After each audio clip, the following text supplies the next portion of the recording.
नमस्कार. आज आपण मानपाडा पोलीस स्टेशनला आलेलो आहे. इथे 100 ते 150 लोकांची फसवणूक झालेली आहे. कोणीगावमध्ये साई डेव्हलपर म्हणून आहे, त्यांनी सगळ्यांना असे खोटे पेपर बनवलेले आहेत, खोट्या पावत्या बनवल्या आणि दिल्या. आणि हे जे नागरिक आहेत गोरेगाव, मुंबई, पुणा, दिवा, उल्हासनगर, चेंबूर अशा ठिकाणचे लोक आज आपल्याकडे इथे आलेले आहेत. यांची एवढी या बिल्डर लोकांनी फसवणूक केलेली आहे. सर्रास डोंबिवलीमध्ये हे असे फसवणूक करणारे लोक असे भरपूर झालेले आहे.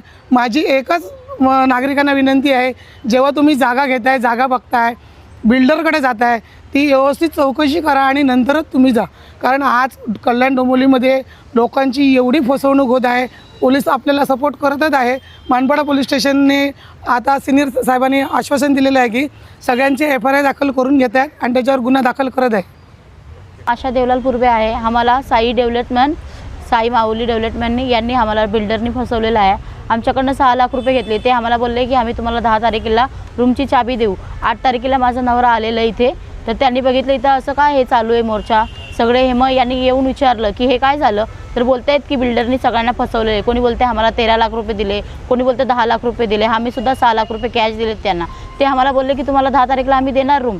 तर असं त्यांनी आमच्याबरोबर घोटाळा केलं आहे. आणि त्याच्याबरोबर ते वकीलसुद्धा सामील आहेत. वकिलांचं नाव जाधव आहे, यादव कल्याणमध्ये ते वकील आहेत. आम्ही त्यांना त्या दिवशीच बोललेलो की आपण वकिलाकडे जाऊया, पण कोणीच ऐकलं नाही आमचं.